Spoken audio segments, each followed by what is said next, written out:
আসসালামু আলাইকুম রহমতুল্লাহ। আশা করি সবাই ভালো আছেন। আলহামদুলিল্লাহ আমি অনেক ভালো আছি। ছোট থেকে সিরাজগঞ্জ বাগবাটি মেলার কথা অনেক শুনেছি, কিন্তু কখনো যাওয়া হয়নি।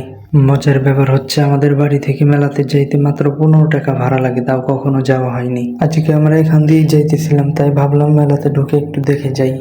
আমার ফ্রেন্ড আগে আগে যাইতেছিল, আমি ওর পিছে পিছে যাইতেছি। প্রথমে একটা ঝালমুড়ির দোকান দেখলাম। আমরা একটু নিচে নামলাম, এখানে দেখি বাচ্চারা ট্রেনে উঠেছে।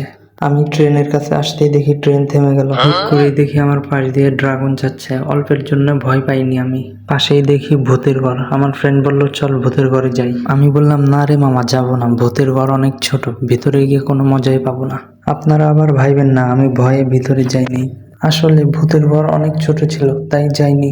যদিও আমার ফ্রেন্ড এর আগে ভূতের ঘরে গিয়েছে, কিন্তু আমার কখনো যাওয়া হয়নি। এদিকে দেখি বেচারা কাকুর প্লেনে কোনো যাত্রী নাই, তাই প্লেনও ছাড়তেছে না।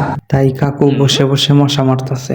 এইদিকে দেখি পোলাপান লাফাইতাছে, তাই আমি বলতেছি, তোরা এত লাফাস কেন রে, তোরা এত লাফাস কেন? তারপরের লাইন আপনারা জানলে অবশ্যই কমেন্টে বলবেন। এই নাগরদোলা দেখে আমার একটা কথা মনে পড়ে গেল। আমি যখন ছোট ছিলাম, একটা আপু আমাকে মেলায় নিয়ে গিয়েছিল। আপুটা আমাকে অনেকবার নাগরদোলায় উঠতে বলল, কিন্তু আমি ভয়ে উঠি নাই। তখন আমি অনেক ছোট ছিলাম। নৌকার এখানে এসে কিছুক্ষণ দাঁড়িয়েছিলাম, নৌকা ছাড়ে না দেখা। কিছুক্ষণ পরে নৌকা ছাড়লো। ফার্স্টে নৌকার মানুষগুলো মজা পাইতেছিল, একটু পরেই দেখি হায়রে চিৎকার। যারা নৌকায় উঠছিল মনে হয় না এরপর আর কোনোদিন উঠবে।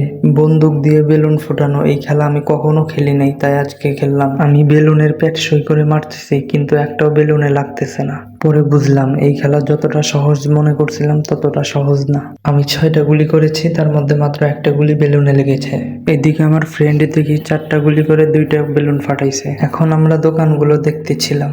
এইদিকে দেখি শুধু চশমা, তারপরে সবগুলো দোকানেই দেখি শুধু ছোটদের খেলনার, মেয়েদের কসমেটিক। এগুলো দেখে কষ্ট পাইলাম। আমরা ছেলে মানুষদের কেনার মতো কিছুই নেই। আমরা কি দোষ করছি বলেন তো? যাই হোক, ব্যাপার না। এই সাদা ঝুড়ি আর লাল ঝুড়ি দেখে একটা কথা মনে হলো। আমি যখন অনেক ছোট ছিলাম, আমার ভাই এই বাগবাটি মেলা থেকে অনেক কিছু আমার জন্য নিয়ে যাইতো।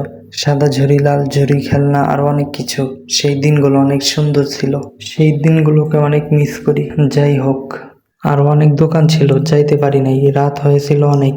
তার উপরে আবার ফোঁটা ফোঁটা বৃষ্টি পড়ছিল, তাই আর দেরি করি নাই। আজকের মতো এখানে ব্লগটা শেষ করলাম। কেমন হয়েছে কমেন্ট করে জানাবেন। সবাই ভালো থাকবেন। আল্লাহ হাফেজ।